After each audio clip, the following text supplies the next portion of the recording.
Some crimes are so heartbreaking or shocking that they change laws, change society, or even earn the label Crime of the Century. But the stories that made headlines in decades past aren't necessarily remembered today. I'm Amber Hunt, a journalist and author, and in each episode of this show, I'll examine a case that's maybe lesser known today, but was huge when it happened. This is Crimes of the Centuries.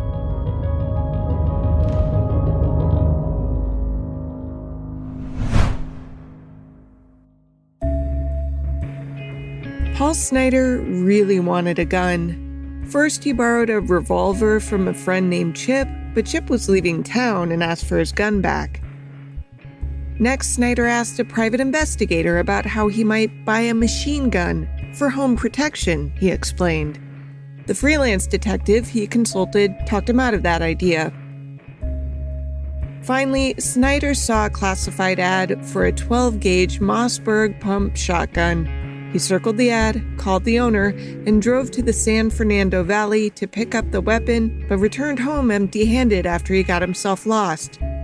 Lucky for him, the gun's owner was happy to deliver the shotgun to Snider instead, meeting him at a construction site where he even taught Snider how to load and fire the powerful weapon. A few days later, Paul Snider used that shotgun to blast his estranged wife in the face, killing the statuesque model and burgeoning Hollywood star in a horrific murder-suicide that would shock the nation, rattle Hollywood, and draw scrutiny upon, and lawsuits against, one of America's richest, most influential men. The bitter battle concerning murdered Playmate Dorothy Stratten is going to the courts. Stratten's mother and sister have filed a $5 million lawsuit against Hugh Hefner. This is the story of the 1980 murder of Dorothy Stratten, just months after Playboy magazine had named her Playmate of the Year.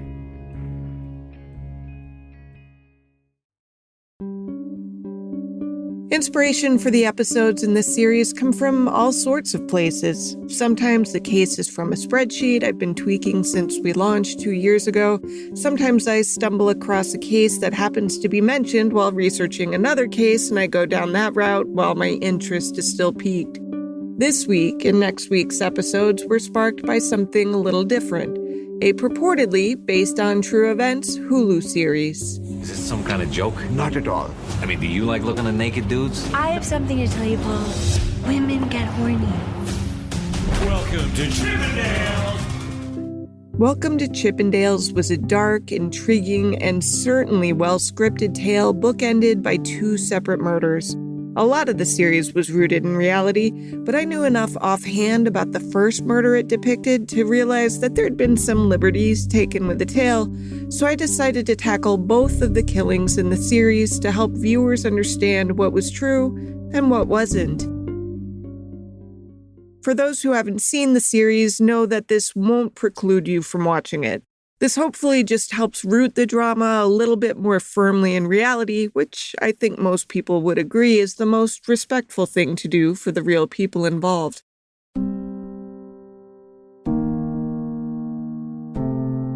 At the heart of today's story was the troubled marriage between Paul Snider and Dorothy Stratten, two Canadian-born LA transplants hoping to make it big in the U.S. Dorothy was quickly faring much better than Paul, who was, in short, a hustler, one of those guys who talked a big game and wore the right clothes, but never really had a lot going for him, blessed or be damned. He was what ABC News called a local pimp and small-time promoter. Granted, that's largely an assessment made in hindsight. He must have had a charming side, too, that drew Dorothy to him to begin with. They met when he was about 27 and she was still a teenager, barely out of high school. She'd been born in 1960 as Dorothy Ruth Hoogstraten, the oldest of parents Simon and Nellie Hoogstraten, who had immigrated from the Netherlands. After Dorothy, the couple had a boy named John. Simon left Nellie for another woman when Dorothy and John were still quite young, after which he lost contact with his children. A few years later, Nellie remarried and had a daughter named Louise in 1968. from a Biography Channel documentary. But Dorothy's new stepfather had a violent temper that dominated the household. The day he broke John's arm, Nellie picked up her children and left him for good. Dorothy Hoag Stratten, as she was then known, was a sweet, lanky girl who considered herself fairly unremarkable. Throughout high school, the shy, awkward teenager earned straight A's. After school and on weekends, Dorothy worked at a local Dairy Queen to help her mother pay the bills. Dave Redlick, her former Dairy Queen boss. At 14, she was tall and skinny, built like a 2x4. She was quiet, she kept to herself, and always looked away when I talked to her or tried to discuss anything with her. She had never had eye contact. She was a bit bookish, drawn to poetry and law.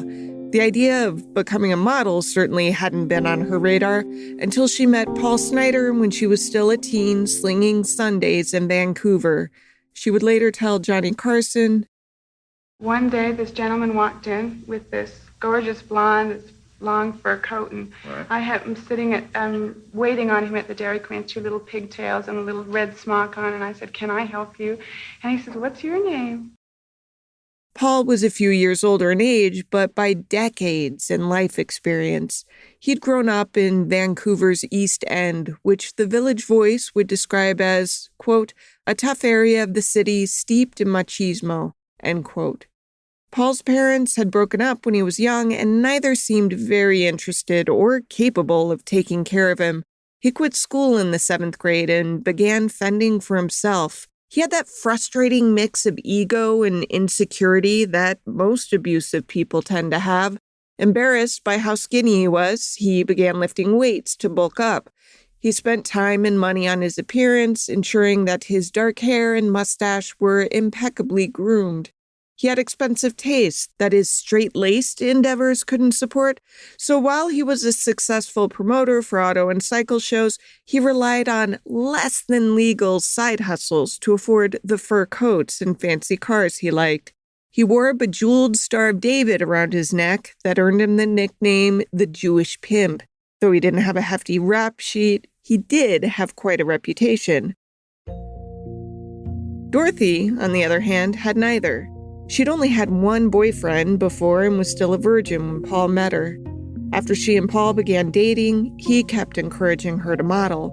Specifically, he wanted to see her on the pages of Playboy magazine, which had been launched 25 years prior with nude images of Marilyn Monroe on its cover and was in the midst of searching for a 25th anniversary Playmate.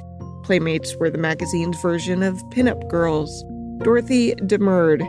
She wasn't comfortable posing nude, and besides, she was still just 18, while the age of consent in Canada was 19.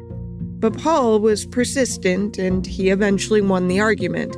Jeff Snider, Paul's brother. She didn't feel comfortable doing it. There was arguing going on, I recall that. Dorothy crying, and Paul trying to convince her that this is right, that it'll be fine, it's not the worst thing in the world. Go ahead, do it. Because Dorothy was technically underage, Paul forged her mother's signature on a consent form and sent the images to Playboy. The day after the photos arrived, the magazine contacted Dorothy to have her flown to LA. Just her. Paul wasn't invited, though Paul did swing by to visit as he was able. Eventually, Dorothy paid for him to move there. Ken Honey, who did photography work for Playboy, said it was clear from the start that Paul did not like relinquishing control. What an earache he was. He must have asked me, "Did you hear from Dorothy or this or that?" a dozen times a day. So I photographed a bunch of shots of him just to keep him quiet. I appealed to his ego, and it worked. Dorothy hadn't been selected as the 25th anniversary Playmate, but she still got to work straight away as an upcoming centerfold, moving into a guest house on the Playboy Mansion grounds in the interim. Whatever reluctance she'd had in first posing nude seemed to vanish when she stepped in front of the camera. Photographers who worked with her said she was a natural on film, despite, or maybe because of, her obvious naivete. Photo editor Marilyn Grabowski. She was so eager, so fragile, that I immediately felt This girl's got to be protected. I met a lot of naive girls from small towns, but not to the degree that Dorothy was. She was named the August Playmate of the Month in 1979. Early the following year, she got the magazine's most coveted designation, Playmate of the Year. Hugh Hefner found her exciting on a couple of levels. Sure, she was gorgeous, but so were all the other models Hefner surrounded himself with at his mansion, which was notorious for the risque parties he threw on its grounds. But Dorothy was more than just another model. When Hefner made a promotional video featuring Dorothy along with several other models, her star quality was obvious. On screen, she was luminous, she was sensitive and smart and talented, which Hefner could see seemed ready to translate to a film career, something that would help legitimize him as a real Hollywood player rather than simply someone who threw parties that Hollywood folk like to attend. In short, Dorothy's star potential could rub off on him. Now, it's long been speculated that Hefner might have insisted on sex from Dorothy to land the title bestowed upon her, though the question wasn't raised until after her death, so there's no way of knowing for sure what the truth is. Hefner denied ever sleeping with Dorothy at all, saying she was quite discerning on that front and not at all, quote-unquote, loose. Gross. People who don't believe Hefner wonder if Dorothy had agreed to marry Paul Snider as a way to protect herself from future assaults. Other people said she married Paul because she felt she owed it to the guy. He said he loved her, it was his prodding that had landed her in LA, and Dorothy probably mistook the volatility in their relationship as passion or even love. According to Hefner, she came to me very much as she might to a father, and told me that she was going to marry Paul. It was difficult to respond to that. I urged her against it, but I did it gently because I really felt it would be an affront and inappropriate for me to say what I really felt. Whatever the truth, Paul and Dorothy were married June 1st, 1979. It was not an idyllic pairing.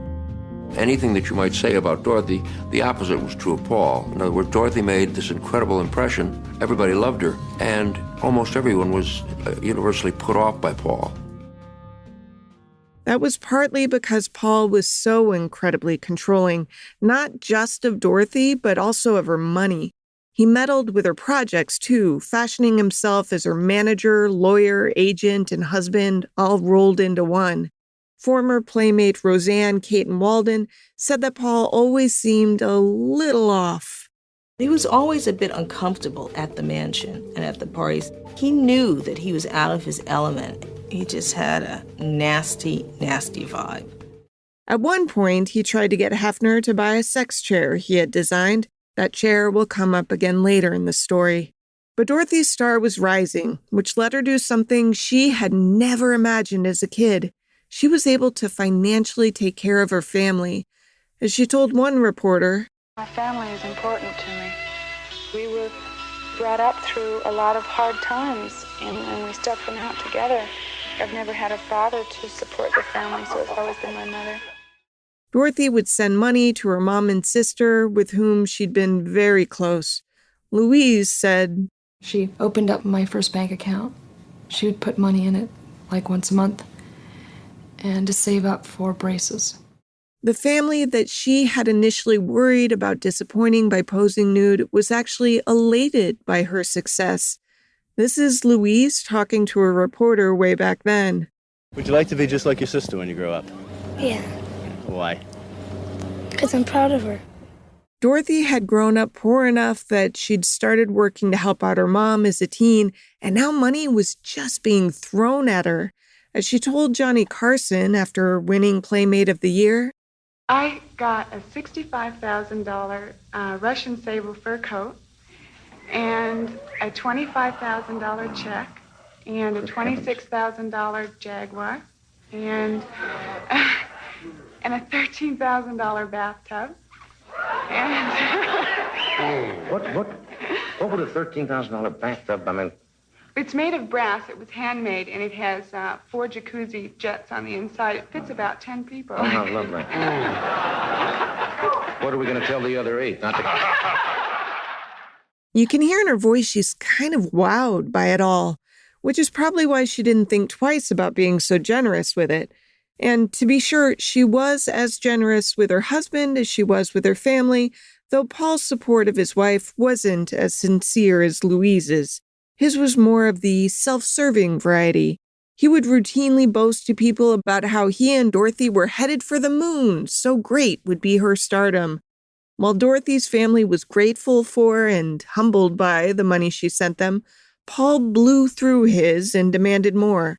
Meanwhile, he'd berate Dorothy, calling her stupid and naive, yet it was Paul who could barely keep a job.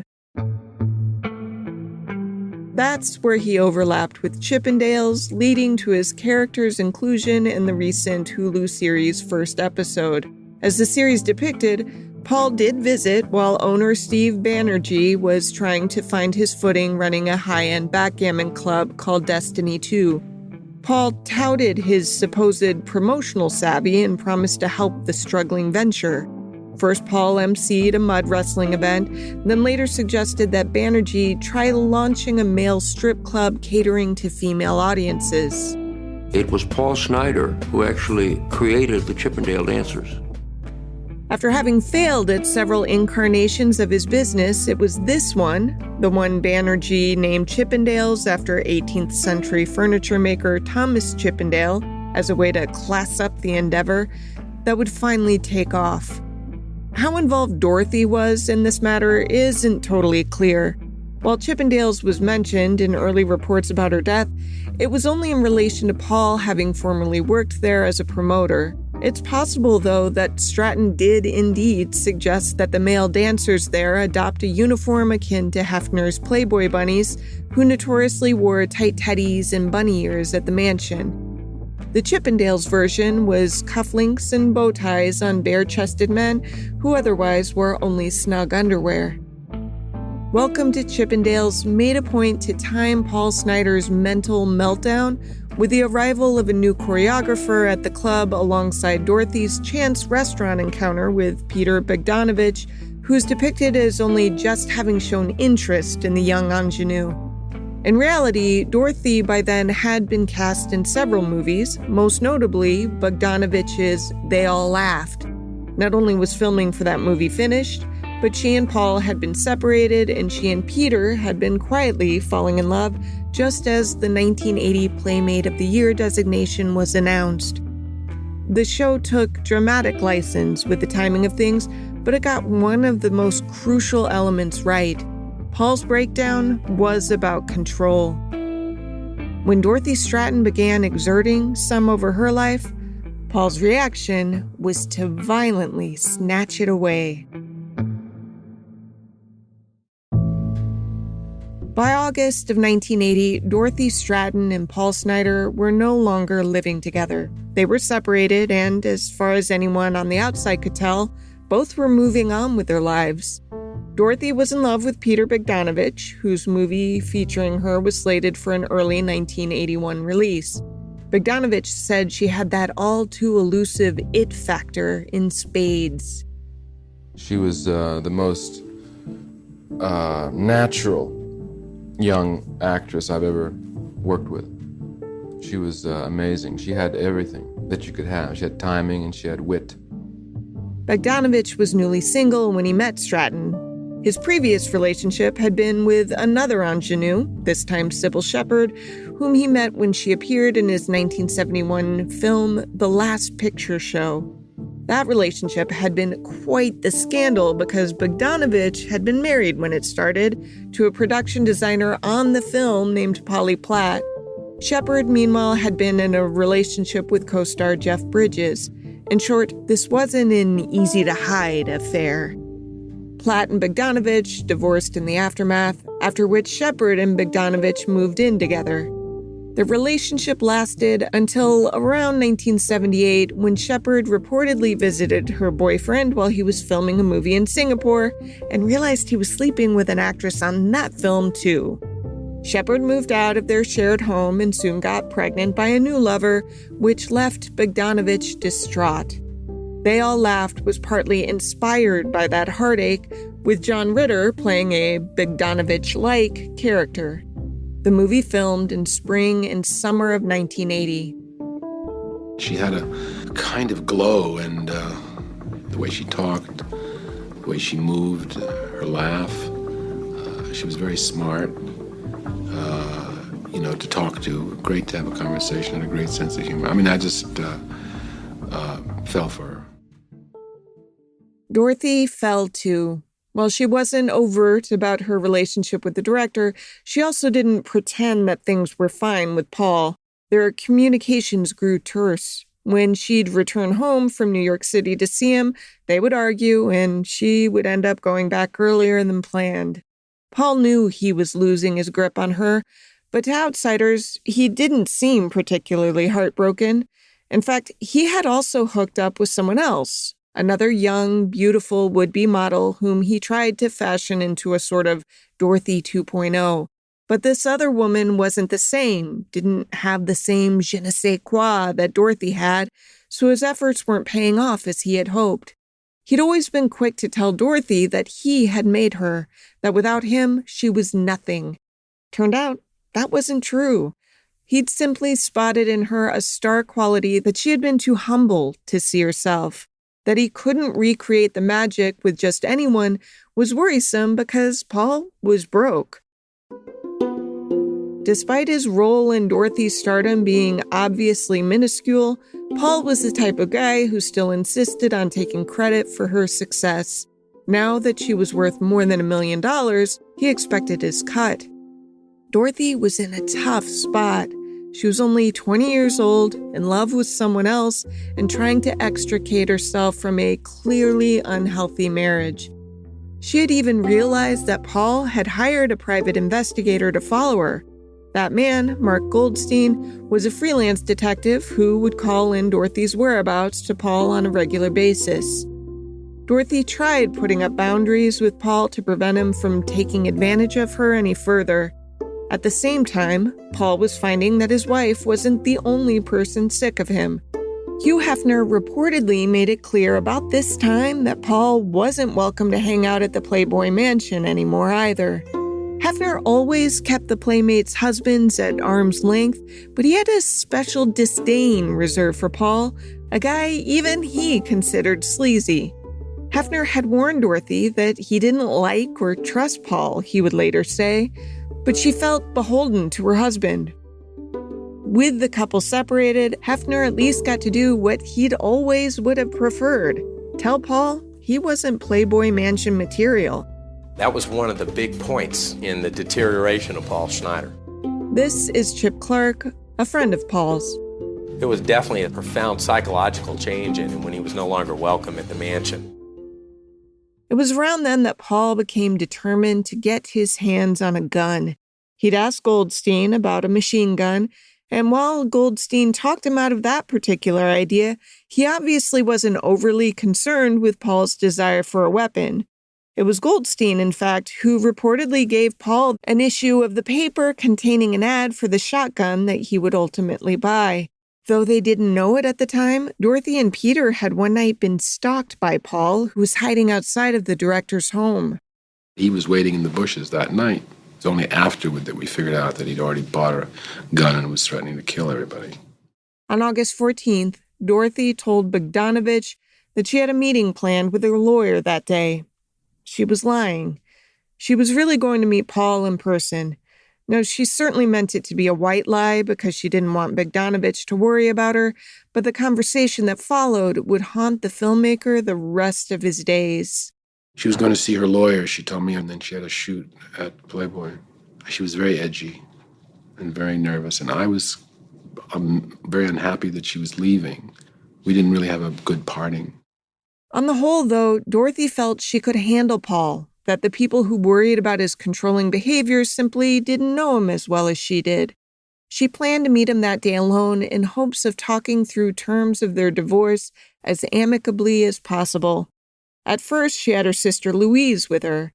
Louise later said, "We were going to go to Paul's. I said, you know what, maybe I won't go to the beach." She dropped me off, and she promised me that she'd pick me up at 2 o'clock, and I was waiting. Dorothy arrived at Paul's at about 12:30 p.m. Besides Louise, the only person who knew of the estranged couple's plan to meet in person was apparently Goldstein, the PI. An hour or so after Dorothy arrived, Goldstein called Paul to see how the meeting was going. Paul answered the phone and said all was fine. Goldstein called again around 2 p.m. This time, Paul didn't answer. Goldstein would try again and again, but Paul's phone just kept ringing. Finally, Goldstein asked some friends of Paul's to check his apartment.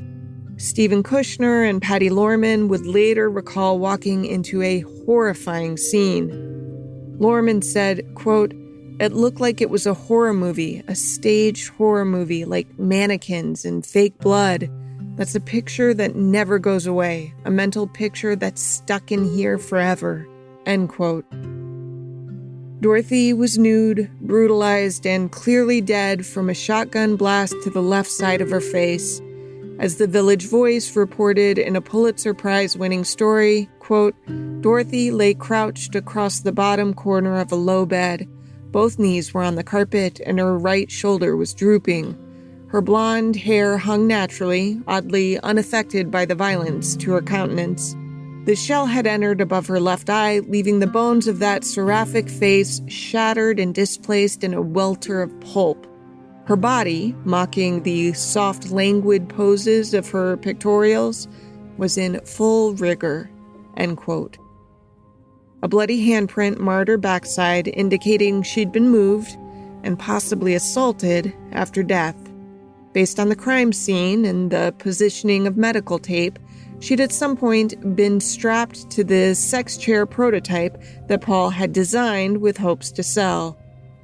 Paul was also dead, sprawled across his bed on top of the shotgun, part of his face blown off. Both had been dead for hours, long enough that their bodies had drawn a trail of ants. When Goldstein heard what had happened, he called the police and headed over to Paul's. Bogdanovich would later say that Goldstein was partly responsible for the murder-suicide, a claim that prompted Goldstein to file a $10 million lawsuit for slander. Hugh Hefner, who reportedly had been trying to reach Dorothy all day, was one of the first people to learn of her death. It was very unreal. And the first order of business, obviously, was to call Peter and tell him. After Bogdanovich got the phone call, Hefner got word to the other Playmates, some of whom would later say that the emphasis seemed to be on protecting Playboy's image more than on Dorothy or her colleagues' reactions to her shocking death. The Playmates were instructed not to respond to any media queries. At first, officials reported that while the ordeal appeared to be a murder-suicide, they didn't want to rush to judgment. The early investigation weighed whether an intruder could have killed the couple, or perhaps somebody who'd come after Paul for, say, a drug debt and who opted to kill Dorothy too, simply because she was there. In the end, though, police said, "Our evidence uncovered at the scene leads us to believe that it was a murder-suicide." There's never been any evidence to the contrary.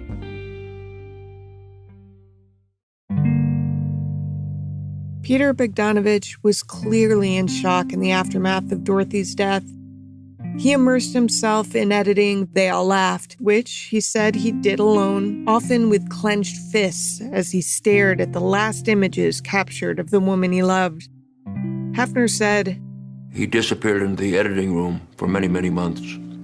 And what it must have been like for him to be editing while trying to deal with the tragedy of her death. It's almost impossible to imagine. Bogdanovich reached out to Dorothy's family, of which only Dorothy's younger sister Louise knew about the filmmaker's role in Dorothy's life. Media covered the funeral from a distance because the family kept things as private as they could. Neither Louise nor Nellie, Dorothy's mother, spoke to reporters. Nellie's still new husband did, however. Burl Eldridge said the family was in shock and would need a long time to get over what had happened. Whether founded or not, Burrell soon reported that Bogdanovich had crossed some lines in the wake of the tragedy. Eldridge accused the filmmaker first of seducing Nellie, then of seducing Louise, who was only 13 years old when the two initially met. Bogdanovich denied both allegations, while Eldridge was soon jettisoned from Nellie's life. She and Burrell had married in May of 1980. They got divorced just 8 months later. Bogdanovich soon sued Eldridge for slander, particularly for the allegations involving Louise. For a while, it seemed like the story was never going to leave the headlines. In fact, within a year, 2 films about Dorothy's short life were in the works, the first being a made-for-TV movie about which Bogdanovich was quick to share his opinion. I didn't watch it, but my lawyers worked on, making it possible so that we didn't have to sue him. I saw who was going to play it, and I read the script, and it bore no relation to any reality known to anybody that knew Dorothy or me. The girl who played it could not have been more wrong for the part. That girl, by the way, was a post-Halloween Jamie Lee Curtis. And the way the story was told was, sort of on a comic strip level of reality. I thought it was in worst possible taste and the worst possible artistic ability. Hefner wasn't a fan either, nor were Dorothy's mother and sister. When that movie aired, Stratton's biggest role to date hadn't yet hit the big screen. Her death was one of several factors that complicated the release of They All Laughed. It was, after all, a comedy, starring a woman whose death was still being regularly written and talked about. The film's original distributor backed out, while Bogdanovich was desperate to get it into theaters.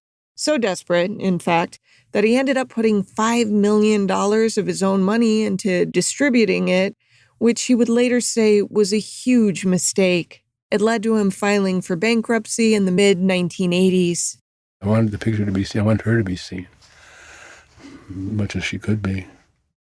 While not many people did see it, the few who did generally had positive things to say, especially about Dorothy's performance.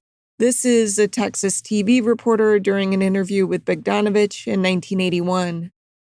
In the clips, my goodness, she has a tremendous charisma and just that, whatever that thing is, that... makes a star. Yeah, right. she had that in spades.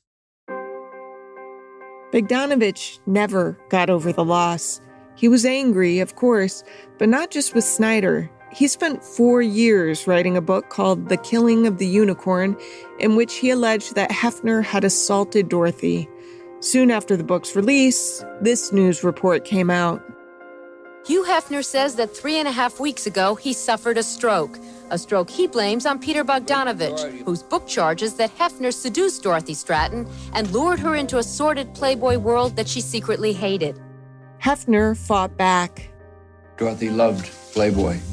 Dorothy's tragic death was motivated not in any way by her association with Playboy, but clearly by the breakup of her marriage because of the affair with Peter Bogdanovich.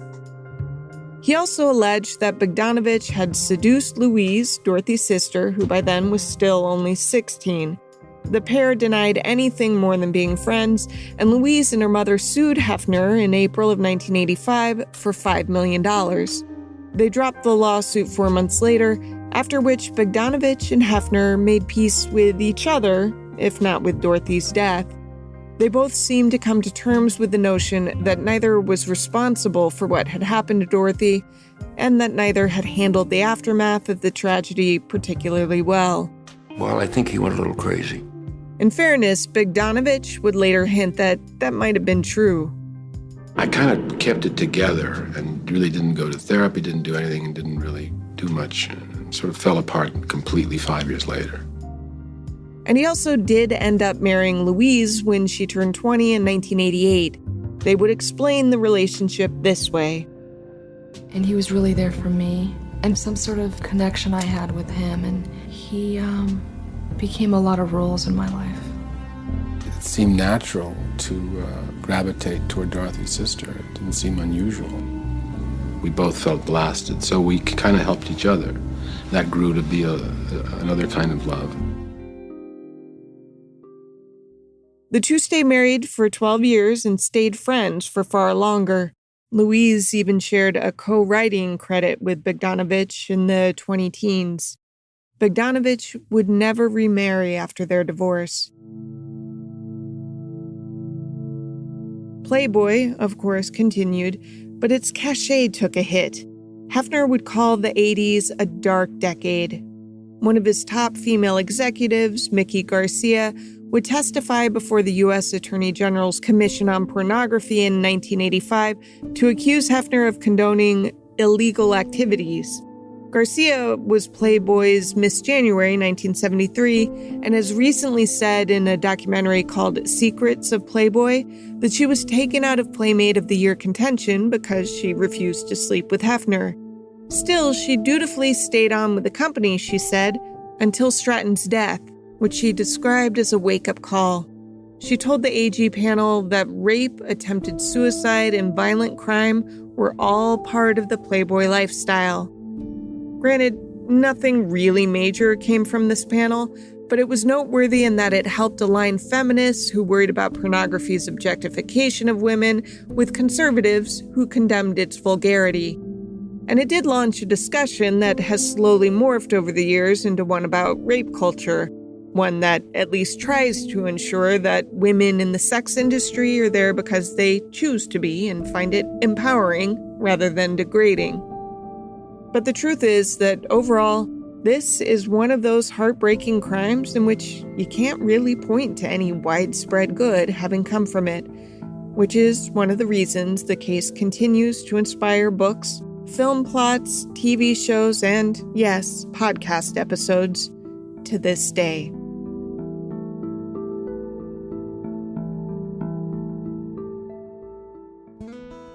To research the story, Amanda Rossman found contemporary and retrospective news stories. The Village Voice piece, The Death of a Centerfold, was particularly helpful. For additional audio, the Biography Channel documentary had a ton of well-organized interviews, which I supplemented with other snippets and programs, including interviews with Peter Bogdanovich spanning from 1981 through 2020. Bogdanovich died in 2022 at the age of 82. Crimes of the Centuries is a production of the Obsessed Network. To learn more about its shows, go to obsessednetwork.com. This episode was written by me, Amber Hunt, and produced by Jennifer Swatek. Steve Tipton edited the script. Original music is by Bruce Hunt and Andrew Higley. Other music comes from Blue Dot Sessions and Universal Music Productions. If you like us, help us out by rating and reviewing us on Apple Podcasts. For more information or to recommend a case, go to centuriespod.com. On Instagram and Twitter, we're at CenturiesPod, and check out our Crimes of the Centuries podcast Facebook page.